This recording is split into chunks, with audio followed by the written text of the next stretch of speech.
I just got back from seeing Dungeons & Dragons Honor Among Thieves, and as a filmmaker as well as a D&D content creator, I have some thoughts.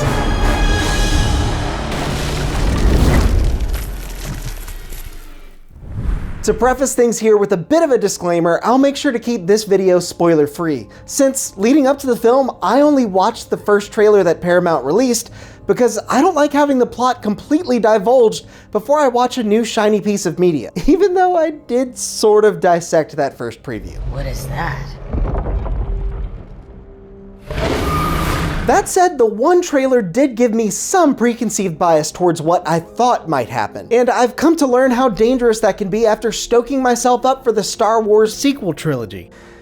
Yuck. That trauma still rattling around in the back of my mind, I nervously purchased a couple of tickets for the wife and I to attend the earliest showing we could. You know, since I'm still just a teeny tiny creator that doesn't get a special invite to see the film a week early. I did at least reconcile that last sentiment by grabbing seats in the D aisle. Of course, I sat in D6 and Morgan sat in D4 since it was still open when we got there. I figured any good energy that I could put out into the universe was well worth it in this particular scenario. And it seems like it worked, because overall we both really enjoyed the film, even if I did have some notes by the end. After all, it looks like many of the critics and early viewers have enjoyed the film as well, based on the Rotten Tomatoes.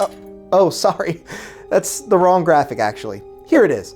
A healthy 90% for both scores is not bad at all. So once the lights dimmed and the story actually began, things got off to a somewhat patchwork start and felt a little clunky getting off the ground, as the movie does quite a bit of name-dropping D&D fan service before taking flight. As a D&D fan, I knew this was something I was happy to entertain, but I did glance over at Morgan to get her take occasionally, and she seemed pretty invested as well, even as someone less familiar with the actual lore of the Forgotten Realms. But right from the get-go, there was one thing that really surprised me. Even though the trailer I'd seen, and many others that I'd watched post-viewing, didn't showcase many fantasy species aside from some very human-looking ones, the film itself was jam-packed with them. I felt like every other scene had some new representation of a classic D&D species that I'd not expected to be brought to life, and brought to life well at that. There seemed to be a healthy mix of practical and VFX creatures put to use in the film that really helped to keep most appearances grounded in the world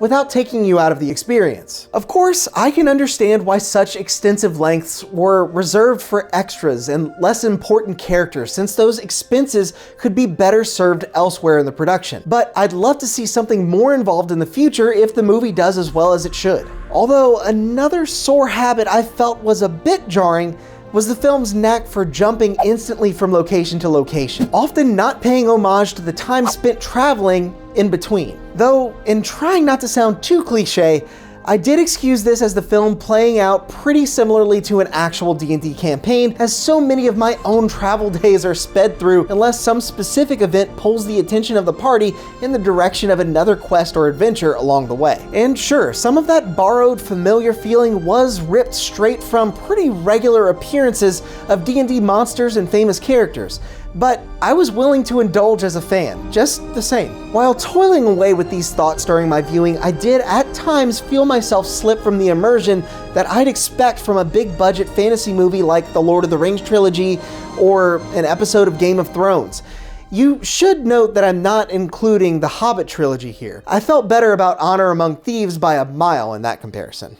But little did I know, this movie was secretly laying a solid foundation between name-dropping classes, items, and locations, and making a few pretty decent jokes that carried the energy and spirit of a D&D session surprisingly well. And then, suddenly, my wife and I were gifted with a cameo that made us literally laugh out loud and sit up in our seats. I can still hear her whisper to me as I looked on in shock, "Is that?" Now, before you get any ideas as to who that cameo was, Matt Mercer has already cleared up online that he and the rest of the Critical Role cast do not appear in this feature, although there is a reference in there. But I'll cut myself off before I spoil it for you. They were certainly obvious enough about it, wheeling out the reference 3 separate times by my count. This and one or two other moments in particular did force me back into reality when a scene felt a little off. Like this one thing with a potato. And that was about the point where Morgan left the theater, because she has a tiny bladder. I could tell that even she was enjoying herself as she made her way back pretty quickly and didn't miss a beat in getting caught back up on what she'd missed. I suspect this was due to the overwhelmingly fresh plot that never allowed me to guess exactly how everything would come to a point in the end. I mean, not in the fact that this was obviously a fun heist adventure movie in a fantasy setting.